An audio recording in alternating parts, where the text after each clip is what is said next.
네, 반갑습니다. 2015년도 금년도 경비지도자 시험에 대해서 총괄적으로 한번 분석 내지 평가를 해볼까 합니다. 먼저 1차 시험에 대해서 총평을 하자면 법학개론과 민간경비 모두 작년보다 좀 어렵게 출제되었습니다. 특히 법학개론은 난이도가 매우 높아서 평균 60점을 넘는 학생이 별로 많지 않을 것으로 그렇게 판단이 됩니다.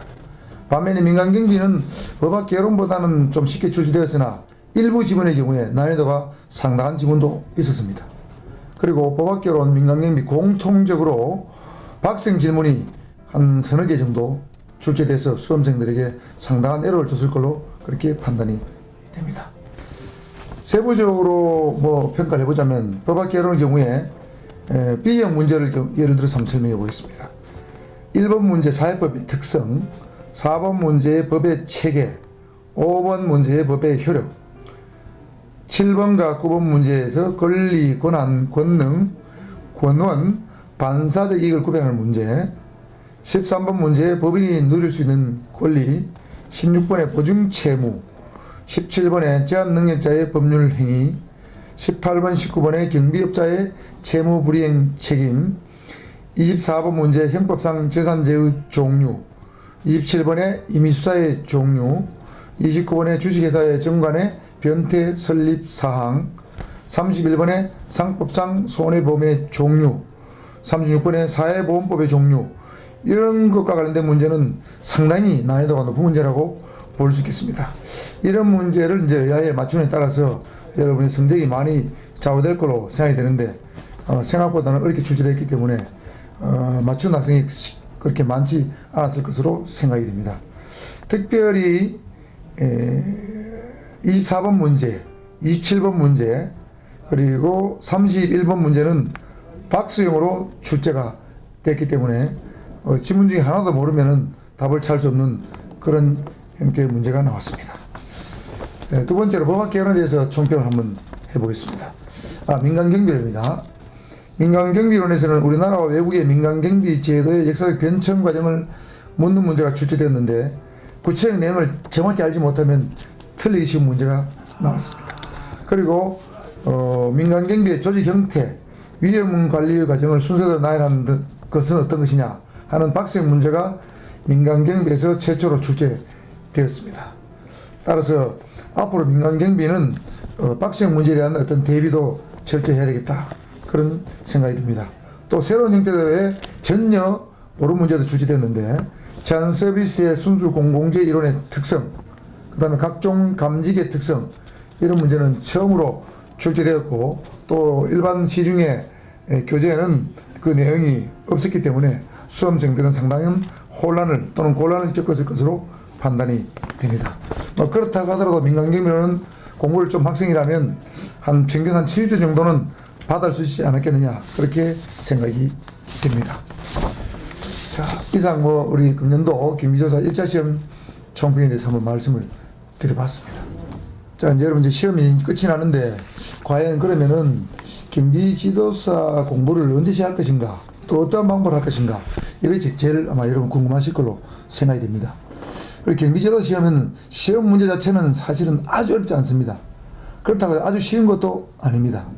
대부분의 사람들은 시중에 떠도는 소문을 듣고 한 달만 하면 된다, 두 달만 하면 된다, 이런 생각을 하고 안이하게 생각을 하고 이제 공부를 시작하는 사람이 많은데, 공부의 시작 시기는 빠르면 빠를수록 좋다, 저는 그렇게 말씀드리고 싶습니다.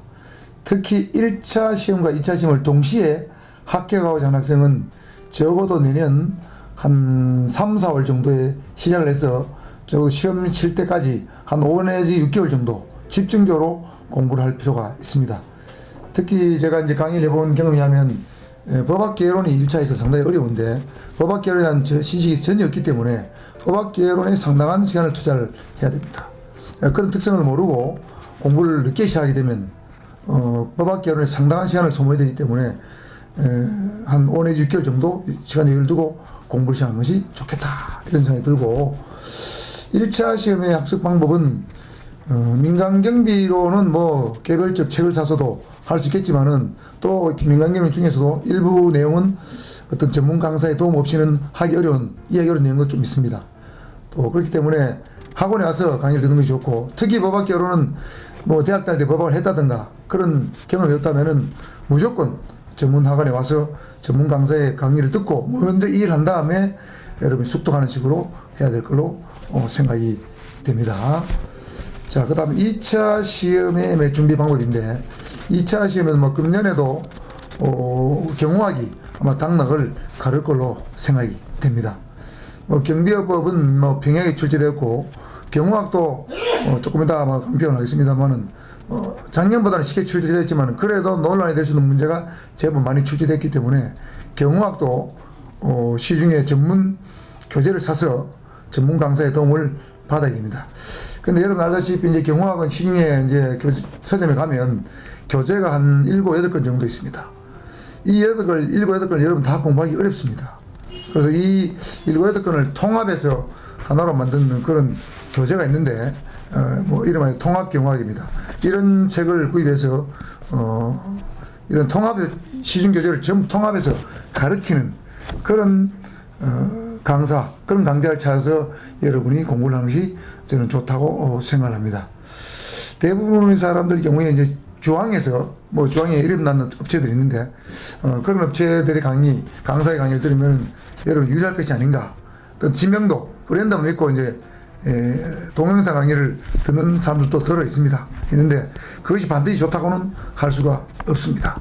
왜냐하면 그분들은 일종의 강의만 하고 그 학원에 소속되어 있지 않기 때문에 뭐 뜨내기 비슷하게 왔다 갔다 하는 분이라서 수시로 법령이 바뀐다든가 내용이 개정됐을 때 업그레이드가 안 되는 문제점도 있고, 여러분 수시로 질문했을 때 질문에 대해서 적절한 답을 해주지 못하는 경우도 좀 있습니다. 그래서 지명도나 브랜드는 믿지 마시고 여러분이 인터넷 검색을 잘해서 또는 합격한 사람들의 어떤 얘기를 들어보시고 가장 적합한 학원, 가장 적합한 어떤 강사를 찾아서 여러분이 학습을 해야만 단기간에 합격할 수 있을 걸로 저는 생각이 됩니다. 그래서 이런 문제풀이, 이론 과정을 한두 번 정도 들으시고, 그 다음에 문제풀이 과정을 또 합니다. 문제풀이 과정, 또 마지막 마무리 정리까지 해주는 그런 학원이나 강사를 찾아서 학습을 해야만 가장 효과적으로 합격할 수 있을 것으로 저는 생각을 합니다.